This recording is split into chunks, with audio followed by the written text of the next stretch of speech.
Hello, welcome back to our channel Lab Learnings. I am Dr. Aparna Jairam and today we are going to talk about prostate and prostate specific antigen PSA. Now why are we talking about prostate? Because it's the second largest cause of cancer and death across.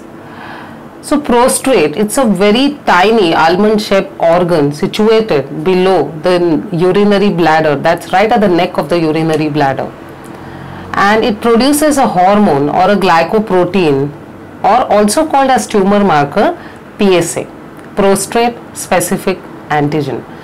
This is in larger amounts in seminal fluids and very few levels or amounts are seen in blood in normal men. What happens is this prostate is located in such a place that a tumor in this causes very less symptoms, or the symptoms are not so significant in the early stages. Hence, if we measure a PSA in men, it is ideally advisable above 50 years to measure it every year, once a year. We can diagnose the tumors early. Not all the levels of PSA which are elevated means cancer. Elevations can be due to many reasons. Now, what are the factors which cause elevations of this PSA? PSA can be elevated in many conditions. The number one or the commonest is BPH, that means benign prostatic hypertrophy. The second commonest thing is infection of prostate, which is also called as prostatitis. The third is post procedure, that's called as DRE or rectal examination. Fourth is ultrasonography, post rectal ultrasonographic procedure. Post ejaculation, or PSA can be elevated in severe urinary tract infections. Now, how do a clinician, or what are the protocols for checking the patients?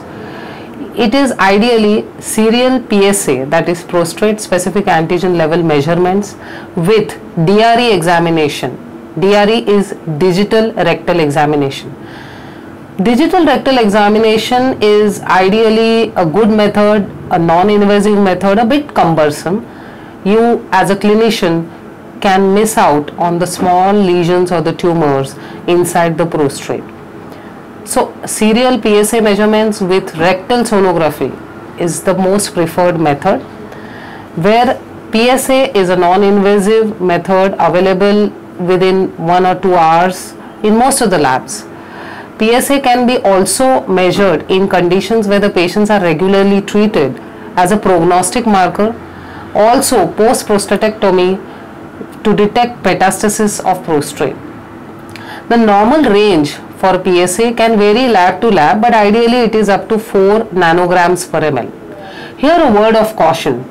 Most of the times I have seen my patients checking their PSA levels following the treatments of prostatectomy, and they say, okay, if 0 to 4 is normal and the value of that patient post complete prostatectomy is 1.0, that is not interpreted as normal.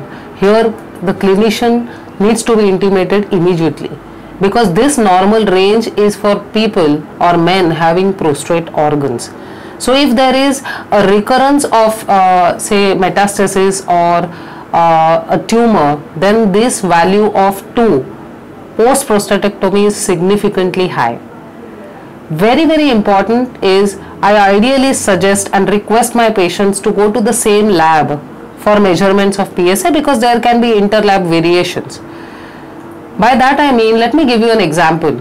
Say if the value of my patient is 1.8 nanograms per ml in January, and then it becomes 2.5 in May, that means 1.8 to 2.5 is a significant increase, though it is below 4.0, isn't it?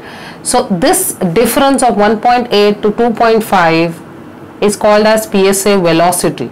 That means the value has increased from 1.8 to 2.5, that's 0.7 nanograms per ml, which is significantly high. So do not just interpret the reports based on the normal ranges. it has to be discussed with your clinicians and with sonographic findings and then correlated. With that, we will end PSA part 1 and we'll cover free PSA in part 2. Hope you like this video. Stay tuned for our part 2 free PSA.